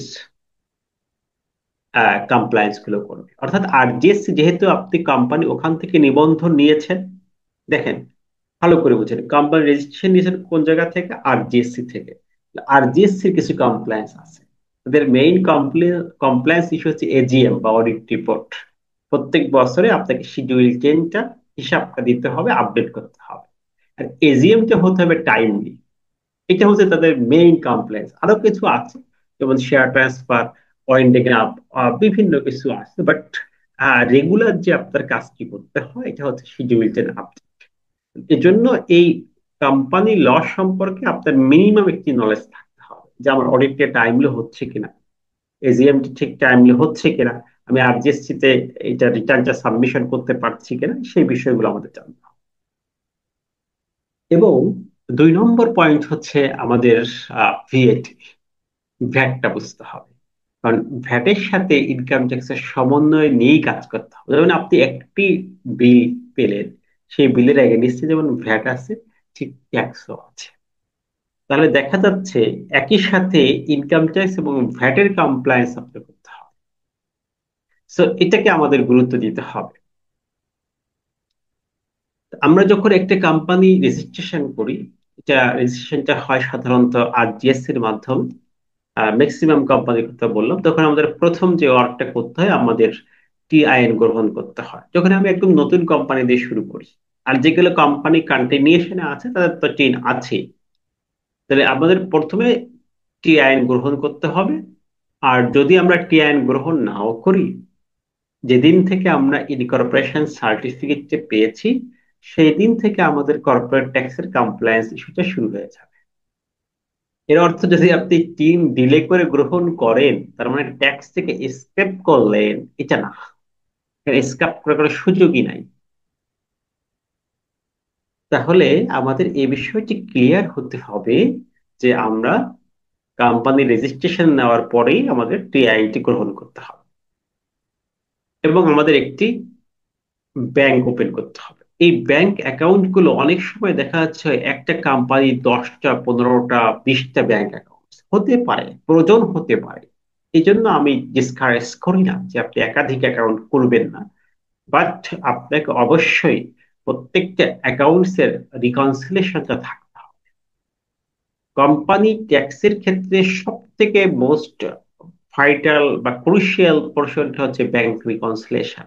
আপনাকে প্রত্যেক মাসে হিসাব রাখতে হবে, ব্যাংকে আমার এই মাসে ডিপোজিট, কোন কোন খাতে ডিপোজিট, কি কি পারপাসে, এর মধ্যে সেলস কোনটি, এর মধ্যে লোন কোনটি, এর মধ্যে ইন্টার ব্যাংক ট্রানজেকশন কোনটি, এগুলোকে রিকনসিলেশন করতে হবে। আমার এক্সপেন্ডিচার গুলো রিকনসিলেশন করতে হবে। অর্থাৎ রিসিট, পেমেন্ট, এই বিষয়গুলোকে আমাদের স্পেসিফাই করে, সেপারেট করে রিকনসিলেশনে নিয়ে আসতে হবে। 1 নম্বর হচ্ছে টি আইন গ্রহণ করা, 2 নম্বর পয়েন্ট হচ্ছে কোম্পানির ব্যাংক ওপেন করা। ওপেন করার সাথে সাথে ব্যাংকার রিকনসিলিয়েশন গুলো আপনার শুরু করা। তাদের কন্টিনিউশনে আছে, আপনি প্রত্যেক মাসে যদি ব্যাংক রিকনসিলিয়েশন সঠিকভাবে করতে না পারেন, ইয়ারলি যে এটা কিন্তু পসিবল। যারা অ্যাকাউন্টেন্ট আছে, আপনি প্রত্যেক মাসে এই কাজগুলো করবেন, দেখবেন আপনার কর্পোরেট ট্যাক্স প্র্যাকটিসটা ইজি হচ্ছে, এত মামলা মোকদ্দমায় আপনারা ওইভাবে কাজে আসছে না। যেগুলো আমরা প্র্যাকটিস করানোর জন্য কোম্পানিগুলোকে চেষ্টা করি, বাট ম্যাক্সিমাম কোম্পানিগুলো তারা বুঝতে চায় না। তারা কোম্পানি খুলতে চায়, দেখেন কোম্পানি আপনি একজন উদ্যোক্তা খুলতেই পারেন, কোম্পানি খোলার ক্ষেত্রে অনেক ফ্যাসিলিটিও আপনি পাবেন, বাট কমপ্লায়েন্সও কিন্তু অনেক। একজন ব্যক্তি আসলেই তাকে আমরা কোম্পানি ওপেন করার জন্য পরামর্শ দেই না, আগে দেখি এটাকে সামাল দিতে পারবে কিনা। কিন্তু এখন তো অনেকেই কনসালটেন্সি করছেন যে কোম্পানি ওপেন করেন, এই সেই দিয়ে কোম্পানি ওপেন হচ্ছে, বা ভ্যাট ট্যাক্স কোনো ইস্যুস না, এইগুলো দিয়ে কিন্তু পরবর্তীতে ঝামেলা এগুলো করে যাচ্ছে। আফটার 5 ইয়ার্স, 6 ইয়ার্স পরে এগুলো রিওপেন হচ্ছে। অনেকে নর্মাল একটা অ্যাসেসমেন্ট করাই নিচ্ছেন, এটাই কিন্তু চূড়ান্ত সমাধান না। এই বিষয়গুলো আসতে হবে। এরপরে আরেকটি ভাইটাল পয়েন্ট হচ্ছে ব্যাংক ওপেন করার পরে পেজ আপ ক্যাপিটালটা পেইড করা। আমরা তো যখন মটা তৈরি করি, তখন আমরা অবশ্যই ডিক্লেয়ার করি এটা অথরাইজ ক্যাপিটাল এবং পেজ আপ ক্যাপিটাল। এটা আমরা সবাই জানি যে authorize capital means limit of the শেয়ারের সংখ্যা, এই কোম্পানিতে কতটি শেয়ার আছে এটাকে বলা হয় অথরাইজ ক্যাপিটাল বা শেয়ার ক্যাপিটাল। আর ইনিশিয়াল কোম্পানির শেয়ার হোল্ডার ও ডিরেক্টররা যে পেমেন্টটা করবে, এটাকে বলা হয় পেজ আপ ক্যাপিটাল। বাট আমাদের এখানে সুযোগ দেওয়া হয়েছে কোম্পানি আইনে, যে কোম্পানি শুরু হওয়ার আগেই আপনাকে পেজ আপ ক্যাপিটাল দিতে হবে না। ঠিক আছে, যে কোম্পানি পেজ আপ দিয়ে আপনাকে শুরু করতে হবে এরকম না, আমাদের ডিক্লারেশনটা আগে দিতে হবে যে আমাদের পেজ আপ এত টাকা। বাট কোম্পানি ফরমেশন হওয়ার পরে যত দ্রুত সম্ভব এই পেজ আপ ক্যাপিটালটা আমাদের পেইড করতে হয়। তাহলে এখানে আমাদের একটি বিষয় মনে রাখতে হবে যে পেজ আপ ক্যাপিটালটা আমাদের পেইড করতে হবে।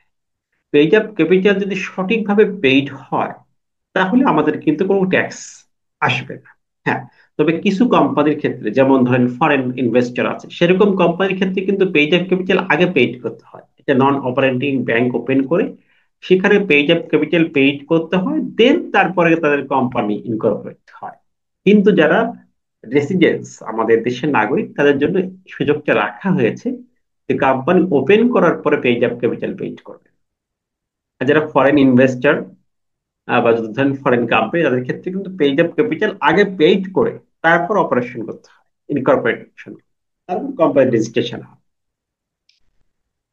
আমাদের এই পেজ আপ ক্যাপিটাল, এটা ইনকাম ট্যাক্সে খুব একটি গুরুত্বপূর্ণ ইস্যু, বিশেষ করে যারা নিউলি বর্ন যে কোম্পানিগুলো আছে, নতুন যে কোম্পানিগুলো ফরমেশন হচ্ছে, সেই ফরমেশনের ক্ষেত্রে রেজিস্ট্রেশন নিচ্ছে, তাদের ক্ষেত্রে এটা মোস্ট ইম্পর্টেন্ট একটি টপিক। এটা আপনি দেখবেন যে পেজ আপ ক্যাপিটাল পেজের ক্ষেত্রে নীতিমালা কি, ইনকাম ট্যাক্স আইন কি বলছে, কিভাবে এটা পেইড করতে হবে। 1 নম্বর পয়েন্ট হচ্ছে, এটা অবশ্যই আপনি তখনই পেইড দেখাবেন যখন অর্থ বছরের মধ্যে ওই কোম্পানির অ্যাকাউন্টে, ব্যক্তির অ্যাকাউন্ট থেকে জমা হবে, ডিপোজিট হবে। অনেক সময় দেখি আমরা যে কোম্পানির অ্যাকাউন্টে টাকা জমা হয়নি, পেজ অফ ক্যাপিটাল পেইড দেখানো হয়েছে, এটা হচ্ছে রং। এ কারণে কিন্তু আপনার ওই টোটাল পেইড অফ ক্যাপিটালটা ডিসঅ্যালাউ হয়ে যেতে পারে। তাহলে 1 নম্বর পয়েন্ট দেখবেন, পেইড অফ ক্যাপিটালটা কোন অর্থ বছরে পেইড হয়েছে, ডিপোজিট কোন অর্থ বছরে হয়েছে সেটা দেখবেন, ফিনান্সিয়াল ইয়ারটা দেখবেন। 1 নম্বর পয়েন্ট, পেজ অফ ক্যাপিটাল কোন ইয়ারে পেইড হয়েছে। 2 নম্বর পয়েন্ট দেখবে যে এই পেইডটা কি, যিনি ডিরেক্টর, তার অ্যাকাউন্টে অ্যাকাউন্ট অথবা অ্যাকাউন্ট পে চেকের মাধ্যমে হয়েছে কিনা। পেজ অফ ক্যাপিটাল কখনই ক্যাশে পেইড করা যাবে না, কখনই চেকের মাধ্যমে, ক্যাশ চেকের মাধ্যমে পেইড করা যাবে না। ওই হচ্ছে অ্যাকাউন্ট টু অ্যাকাউন্ট ট্রান্সফার অথবা অ্যাকাউন্ট চেক, এর মাধ্যমে পেইড করতে হবে। 3টা কন্ডিশন। আর 3 নম্বর হচ্ছে, পেজ অফ ক্যাপিটাল অনেক সময় অনেকে বেশি ডিক্লেয়ার করে, কিন্তু দেখা যাচ্ছে ডিরেক্টরের সেই পরিমাণ ব্যালেন্স নাই, হোয়াইট মানি নাই। যদিও আমরা হোয়াইট মানি ব্ল্যাক মানি দুইটা মানিকে বলি, সবই তো যেটা বৈধ সবই হোয়াইট মানি, ব্ল্যাক মানি থাকা উচিত না। এই বর্তমান সিচুয়েশনে এসে কারো ব্ল্যাক মানি থাকা উচিত না, কারণ সেইটাকে সামলা দিতে পারবে না বিভিন্ন অ্যাঙ্গেলে। দুদক বলেন, ট্যাক্স বলেন, বিভিন্ন অ্যাঙ্গেলে থেকে যাচাই বাছাই করা হচ্ছে। তাহলে এই পেইড আপ ক্যাপিটালের যে অ্যামাউন্টটা, ধরেন একজন ব্যক্তি তিনি বললেন যে আমি 10 লাখ টাকার শেয়ার কিনবো, ইনিশিয়াল ক্যাপিটাল পেইড করবো। এই 10 লাখ টাকা তার আইটি 10 বিতে তার যে পরিসম্পদ দায় বিবরণী সেখানে ক্যাশ ফ্লো থাকতে হবে, মানে সেখানে তাকে ইনভেস্টমেন্ট দেখাতে হবে। কারণ এই টাকাটা যদি তার ফাইলে না থাকে, তিনি শুধু অ্যাকাউন্ট দিয়ে চেকে দিয়ে দেন আর তার ব্যক্তি ফাইলে পেইড করেন নাই, কারণ ব্যক্তি ফাইলে টাকা নাই, বাস্তবে টাকা আছে কিন্তু ফাইলে টাকা নাই, তাহলে কিন্তু এটা ডিজেলাভ হবে, পানিশমেন্ট হবে কোম্পানির। দেখেন, যিনি কমপ্লায়েন্স করেন নাই কিন্তু ব্যক্তি, তার ফাইলে টাকা নাই কিন্তু পানিশমেন্ট পাচ্ছে কোম্পানি। এই জন্য যেমন উচ্ছে করার ক্ষেত্রে সকল পানিশমেন্ট, সকল লাইবিলিটি কেমন জানি কোম্পানির উপর চলে আসে। তাহলে এই বিষয়গুলো আমাদের বোঝাটা খুবই ইম্পর্টেন্ট। এখন ধরেন আপনার 1 কোটি টাকা পেইড আপ ক্যাপিটাল, এটা সঠিকভাবে জমা হয়নি, আপনি অ্যাকাউন্টসে দেখাই দিয়েছেন 1 কোটি টাকা পেইড আপ শেয়ার পেইড, তখন কি হচ্ছে, এই 1 কোটি টাকার উপর আপনার ট্যাক্স হয়ে যেতে পারে। সো আপনি 3টি পয়েন্ট মনে রাখবেন। পেইড আপ ক্যাপিটাল 1 নম্বর অর্থ বছরের মধ্যে পেইড হবে, 2 নম্বর অ্যাকাউন্ট টু অ্যাকাউন্ট অথবা অ্যাকাউন্ট পে চেকের মাধ্যমে হবে, 3 নম্বর পয়েন্ট হচ্ছে অবশ্যই আইটি 10 বিতে যে ডিরেক্টর অথবা শেয়ার হোল্ডার তিনি শো করবেন। এই 3টি পয়েন্ট মাথায় থাকলে পেইড আপ ক্যাপিটাল যতই হোক এটার উপর কোম্পানিগুলো ট্যাক্স দিতে হবে না, কারণ অলরেডি এটার উপর ট্যাক্স যিনি ইনভেস্টর, যিনি পার্সন, তিনি পেইড করেছেন। সো এই ক্যাপিটালের উপর কোনো ট্যাক্স কোম্পানিকে পেইড করতে হয় না। এরপরে আমাদের ব্যাংকের যে ট্রানজেকশনটা হবে, এখানে আমাদের বলছে সবকিছু ব্যাংকিং চ্যানেলে হতে হবে। যেমন আপনি যতগুলো স্যালারি পে করবেন ব্যাংকের মাধ্যমে 100% হতে হবে, আপনি রেন্ট পেমেন্ট করবেন 100% ব্যাংকের মাধ্যমে হতে হবে, যতগুলো এক্সপেন্ডিচার এগুলো ব্যাংকের মাধ্যমে হতে হবে। এবং ব্যাংকের মাধ্যমে কোনো পার্সোনাল লেনদেন করা যাবে না, কারণ এর ব্যাখ্যা কিন্তু আপনার কোম্পানিকেই দিতে হবে। এরপর আপনার একটা অফিস, যদি রেন্টেবল অফিস হয় আপনার, তাহলে অবশ্যই রেন্ট ডিডটা করতে হবে। কারণ এই যে রেন্ট যে আপনি পে করবেন সেখানে আমাদের উচ্চ করের বিষয় আছে, আবার ভ্যাটেরও বিষয় আছে, টিডিএসও আছে, বিডিএসও আছে।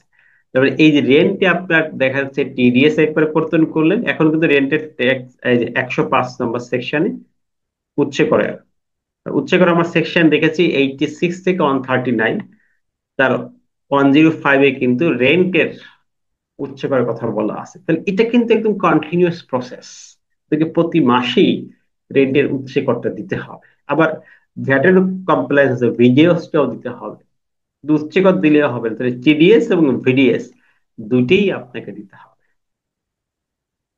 এবার আপনি অনেক ভাউচার হয় কোম্পানিতে, বিল হয়, এগুলোকে মেনটেন করার চেষ্টা করবেন। কারণ আমাদের কিছু বিল আছে, যেমন 3টে বিষয় ব্যতীত বলছে, আর বাকিগুলোকে আমাদের ক্যাশও পেমেন্ট করার সুযোগ আছে আইনগত ভাবে। তো যেগুলো ক্যাশে পেমেন্ট করবেন, 50% ক্যাশে পেমেন্টের সুযোগ আছে, সেগুলোর অবশ্যই বিল ভাউচার আপনার থাকবে। এটা কিন্তু এক রাতারাতি তৈরি করা যায় না, আমরা যদি রেগুলার বিল ভাউচার গুলো সংরক্ষণ করি তাহলে কোম্পানি সেভ হবে। এরপরে ডিডাক্ট ট্যাক্স, যেটাকে আমরা সর্বাধিক গুরুত্ব দিচ্ছি, যে আমাদের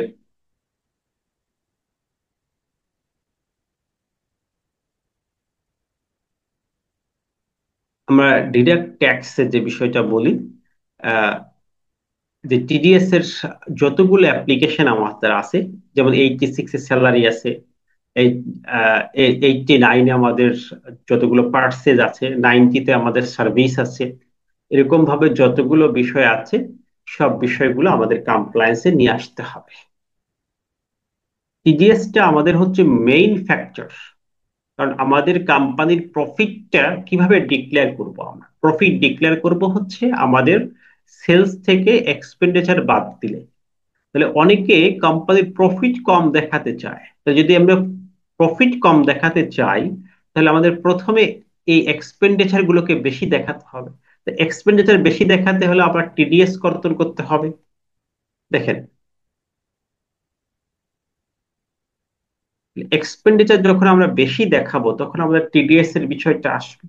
সো এই টিডিএস এর বিষয়টা হচ্ছে কোম্পানির মেইন কমপ্লায়েন্স ইস্যু। এটাকে আমাদের ফলো করতে হবে।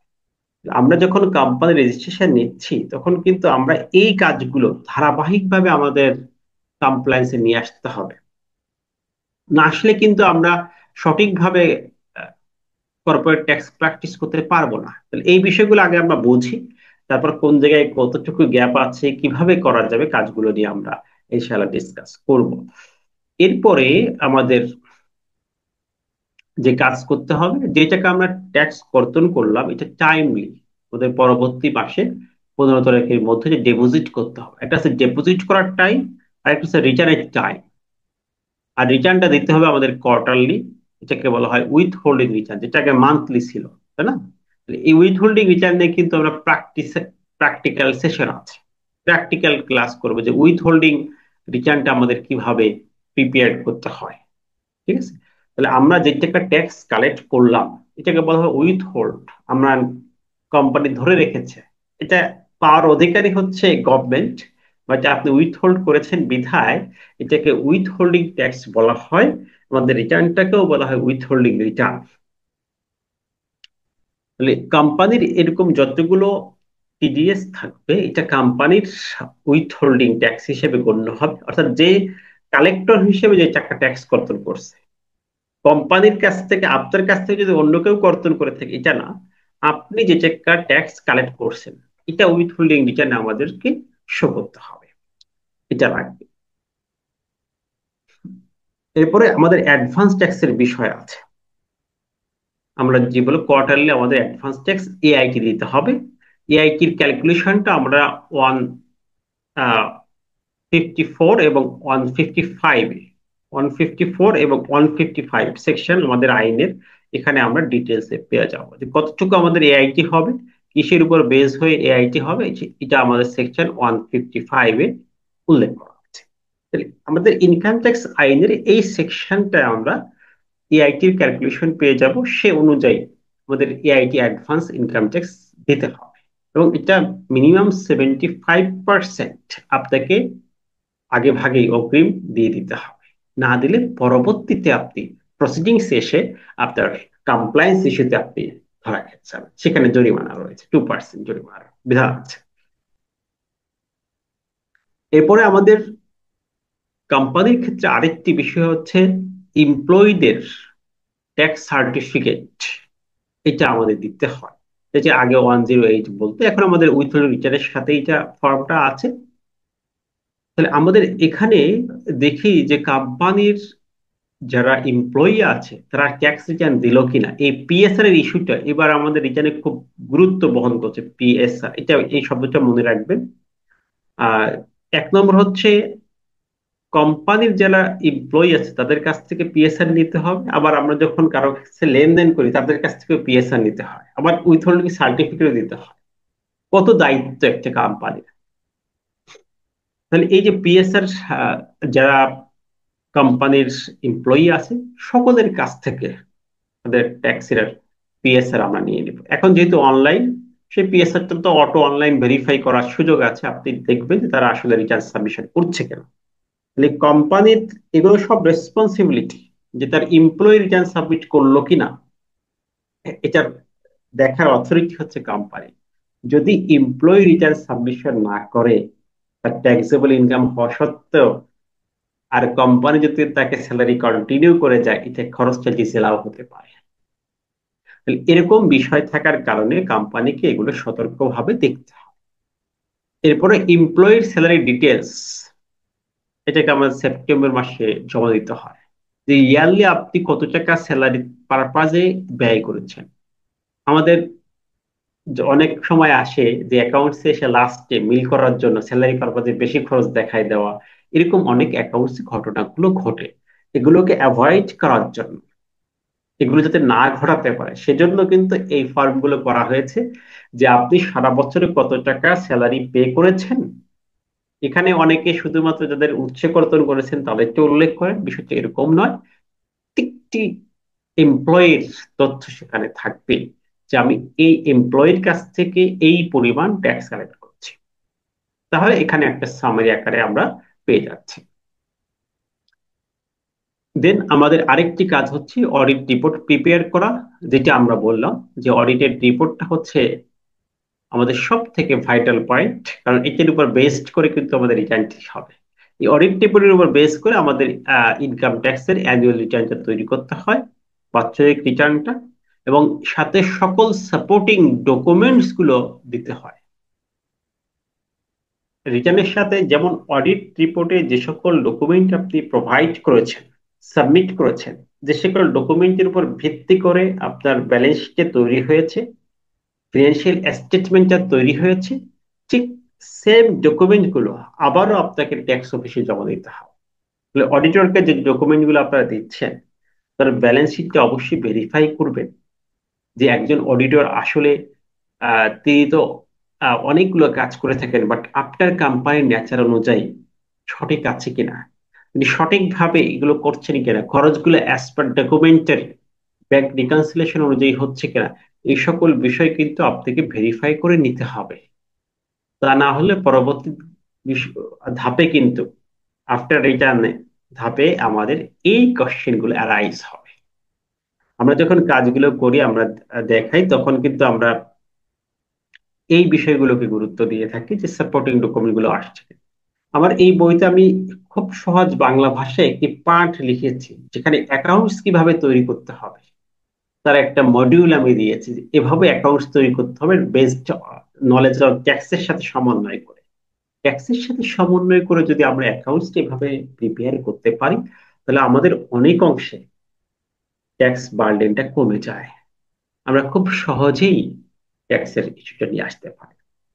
এরপরে তো কোম্পানিকে বিভিন্ন সময় নোটিশ দেওয়া হবে, মামলা হবে, সেগুলো আপনাকে কমপ্লায়েন্স করতে হবে। তাহলে এক কথায় আমরা যদি এই ইস্যুস গুলো, এই কাজগুলো আমাদের কোম্পানিতে করতে হয়, প্রথমত আমাদের বুঝতে হবে যে কি কি কাজ আছে আমাদের, অর্থাৎ কোম্পানির ট্যাক্স পারপাজে কমপ্লায়েন্স ইস্যুগুলো কি কি, এরপর কাজগুলো আমরা ধারাবাহিকভাবে শিখবো ইনশাআল্লাহ। আজকে আমাদের মূল পয়েন্ট ছিল যে একটা কর্পোরেট ট্যাক্সটা আসলে কি, এটা ইন্ট্রোডাকশন দেওয়া, সেখানে কারা কর্পোরেট ট্যাক্স প্র্যাকটিস করবে, তার রেসপন্সিবিলিটি দায়িত্বগুলো কি কি, এগুলো দেওয়া। আমরা যদি একটি পয়েন্ট দিয়ে কথা বলি, যদিও আজকে খুব 1 ঘন্টার সেশন নেওয়ার কথা, তারপর আমাদের টাইম 1 ঘন্টার বেশি হয়ে গেছে, তারপর যদি একটু কথা বলি যে এই কাজগুলো আমরা কিভাবে করব। যেমন ফার্স্ট, কোম্পানির ইনকাম, দুটি ট্যাক্স কোম্পানি, একটা হচ্ছে প্রফিটের উপর, যেটা আমরা দেখলাম যে আসলে একটা কোম্পানি কয় ক্যাটাগরিজ, কয়টি হেডস ইনকাম থাকতে পারে, এটার জন্য আইনে কোন কোন বিধান প্রযোজ্য হবে, কোন কোন সেকশন গুলো অ্যাপ্লাইড হবে। যদি আপনি এভাবে চিন্তা করেন, আপনি দেখবেন এই আইনে, ইনকাম ট্যাক্স আইন 2023-এ কোম্পানির মূলত 8টি হেডস এর কথা বলা আছে, অর্থাৎ কোম্পানির হেডস অফ ইনকাম হচ্ছে 8। 8টি হেডস এর ইনকাম নিয়ে আপনাকে কর্পোরেট ট্যাক্সে কাজ করতে হবে। তবে এখানে স্যালারি কোনো এমপ্লয়মেন্ট কোনো ইনকাম নাই, কিছু কিছু বিষয় আছে, সহজ হয়ে গেল। বাট এই ইনকামের ক্ষেত্রে কোম্পানির জন্য আলাদা কোনো সেকশন আছে কিনা, না। উত্তর হচ্ছে না, কোম্পানির জন্য আলাদা কোনো স্পেসিফিক সেকশন নেই। অর্থাৎ ইন্ডিভিজুয়ালের ক্ষেত্রে এই ইনকামের জন্য যে সকল সেকশন অ্যাপ্লাইড হতো, কোম্পানির ক্ষেত্রেও সেই সেকশন গুলোই অ্যাপ্লাইড হবে। তাহলে আপনার জন্য অনেকটা সহজ হয়ে গেল। যারা ব্যক্তি ট্যাক্স ভালো করে বুঝেছেন, তারা এই ইনকাম গুলো সম্পর্কে ধারণা পেয়ে যাবে। যেমন 1 নম্বর ইনকাম হচ্ছে rental income. Company rent income থাকতে পারে, কোম্পানির যে কোনো প্রপার্টি থাকতে পারে, এটা হাউস প্রপার্টি হতে পারে, এটা অন্য প্রপার্টি হতে পারে, কোম্পানির ভেহিকলস রেন্ট দিতে পারে, কোম্পানির বিজনেস প্রিমিসেস রেন্ট দিতে পারে, এরকম কোম্পানির রেন্টাল ইনকাম হতে পারে, কোম্পানির মেশিনারিজ রেন্ট দিতে পারে। এই যে রেন্টাল ইনকামের জন্য আমাদের ইন্ডিভিজুয়াল ট্যাক্সের যে সেকশন গুলো ছিল, সেকশন 35, 36, 37, 38, 39, এই সেকশন গুলোই এখানে অ্যাপ্লিকেবল, অর্থাৎ এই সেকশন গুলো কিন্তু আপনাদের মোটামুটি একটু পড়া আছে, বাট কোম্পানির ক্ষেত্রে এটা ভিন্নভাবে ইন্ট্রোডিউস হবে ইনশাআল্লাহ। তাহলে এগুলোকে আমাদের আবার যদি এগ্রিকালচার ইনকামের কথা চিন্তা করি, যে অনেক কোম্পানি আছে যেগুলো কোম্পানি হচ্ছে অ্যাগ্রো বেসড, তাদের কিন্তু এগ্রিকালচার ইনকাম থাকে, অথবা অন্য কোম্পানির জমিও থাকে, প্রপার্টি থেকে অ্যাসেট থেকে, সেখান থেকে এগ্রিকালচার ইনকাম হতে পারে। সেক্ষেত্রে আমাদের ওই সেকশন, আমরা যেটা বলছি 42, 43, এই সেকশন গুলো কিন্তু আমাদের অ্যাপ্লাইড হবে। আর কোম্পানির মেইন যে ইনকাম সোর্স, সকল কোম্পানির মাস্ট বি এই ইনকাম সোর্সটা আছে, এটা হচ্ছে বিজনেস। কারণ কোম্পানির উদ্দেশ্য কি? উদ্দেশ্যই হচ্ছে বিজনেস করা। বিজনেসের উদ্দেশ্যই তো কোম্পানি হয়েছে, না হলে তো কোম্পানি ফরমেশনের প্রয়োজনই ছিল না। তাহলে এই যে যে কোম্পানি আমরা ফরমেশন করলাম for the purpose of business, business করার উদ্দেশ্যে, সেখানে এই বিজনেসের আয় থেকে আমাদের কিভাবে নিট ইনকাম বের করতে হবে, সেই প্রসিডিংস গুলো আমাদের আইনে যেভাবে দেওয়া আছে, এই প্রত্যেকটি প্রসিডিংস, বিশেষ করে সেকশন 49, আমাদের অ্যালাওয়েবল এক্সপেন্ডিচার কি কি হবে, আমাদের অ্যালাওয়েবল এক্সপেন্ডিচার কোনগুলো হবে না, সেকশন 55, এটা তো আমাদের মাস্ট বি। কর্পোরেট ট্যাক্স শিখতে হলে আপনাকে এটা জানতেই হবে। সেকশন 55 এর বিকল্প নাই, যেখানে ডিসেলাওয়েবল এক্সপেন্ডিচারের কথা বলা হয়েছে। তাহলে এই বিষয়গুলো আমাদের, এর 56ও লাগবে, বিশেষ আয় কোম্পানির ক্ষেত্রে বলা হয়েছে। তাহলে এই সেকশন গুলো আমাদের জন্য খুবই ইম্পর্টেন্ট। এরপর কোম্পানির ক্যাপিটাল গেইন হতে পারে। এই কোম্পানির ক্যাপিটাল, অনেক কোম্পানি শেয়ারের বিজনেস করে, সেখানে আমাদের সপ্তম তফসিল রয়েছে ক্যাপিটাল গেইনের ট্যাক্স রেটের, সেখানে আলাদা স্পেসিফিক রেট রয়েছে, বিশেষ কর হারে স্পেশাল ট্যাক্স রেট। আর ক্যাপিটাল গেইনের ক্ষেত্রে আমাদের যে ট্যাক্সের বিধানগুলো রয়েছে, দেখেন ব্যক্তির ক্ষেত্রে কিন্তু কিছু ফাইনাল ট্যাক্স আছে, কোম্পানির ক্ষেত্রে কিন্তু নাই। এখানেও কিন্তু দেখেন, যখন ফাইনাল ট্যাক্সের কথা বলছি তখন কিন্তু বলছি স্বাভাবিক ব্যক্তি করণের জন্য। এখানে আমাদের কিছু বিষয় আছে, সেখানেও আমাদের সেকশন 57 বলেন, 58 বলেন, এই বিষয়গুলো আমাদের খুবই কাজে লাগবে, আমাদের প্রয়োজন হবে, এটা আমাদের প্রয়োজন হবে। এবার কোম্পানির ইনকাম ফ্রম ফিনান্সিয়াল অ্যাসেট, এটা কমন কোম্পানি থাকে, যেমন কোম্পানির এফডি থাকে, কোম্পানির সেভিংস, কোম্পানির অ্যাকাউন্টস থাকে, কোম্পানির ডিভিডেন্ড থাকে, এগুলো থেকে সিকিউরিটিজ থাকে, সেখান থেকে ইনকাম হয়। কোম্পানি অনেক সময় সিকিউরিটি পারচেস করে, বন্ড পারচেস করে, তো এখান থেকে কোম্পানির একটি ইনকাম হয়, সেখানে ট্যাক্সটা কিভাবে হবে সেই বিষয়গুলো আমাদের চলে আসবে। আর ইনকাম ফ্রম আদার সোর্স, এগুলো তো কোম্পানির আছেই, তাহলে সেই বিষয়গুলো আমাদের আসবে। ফরেন ইনকাম থাকতে পারে কোম্পানির, আর ডাবল ট্যাক্সেশন অ্যাভয়েডেন্স এর একটা বিষয় আছে কোম্পানির, কোম্পানির বাহিরে বিজনেস করে থাকে, সাবসিডিয়ারি কোম্পানি থাকে, সেই বিষয়গুলো কোম্পানি আছে। কোম্পানির কিছু এক্সামিশন ইনকাম আছে, যেগুলো আমাদের সিক্স শিডিউলে বলা আছে। এরকম কোম্পানির ক্ষেত্রে আমরা 8টি ইনকাম নিয়ে কাজ করি বেসিক্যালি। এই যে 8টি ইনকাম নিয়ে কাজ করি, এই সম্পর্কিত আমাদের বিধানগুলো জানতে হবে। কোম্পানি রিটার্ন কিন্তু আগে না, কোম্পানি কমপ্লায়েন্স এর মধ্যে আমরা যে বিষয়গুলো পড়লাম তার মধ্যে এই 8টি ইনকামের কথা রয়েছে। এবং কোম্পানির টিডিএস, এই কমপ্লায়েন্সটা অনেক বিস্তারিত, আজকে আলোচনা করা যাবে না, বাট বেসিক্যালি আমরা এখানে দেখি যে আহ, যে প্রায় 54টা খাতে আমাদের কর্তন করতে হয়, সেটা সম্পর্কে একটি স্বচ্ছ ধারণা আপনাকে থাকতে হবে। যেমন ইনকাম, তেমনি ব্যয়। এবং এটা হচ্ছে আমাদের টোটাল 35 হচ্ছে উইথ হোল্ডিং রিটার্নই আমাদের ডিক্লেয়ার করতে হয়। যদিও কিছু ক্ষেত্রে আছে যেখানে উইথ হোল্ডিং করার রেসপন্সিবিলিটি যারা, তারা উইথ হোল্ডিং ট্যাক্সটা সাবমিট করে না। তাই এখানে আমাদের উইথ হোল্ডিং ট্যাক্স রিটার্নে আমাদের 35 কলামস সেকশন আছে, এটাকে আমাদের অবশ্যই পূরণ করতে হবে।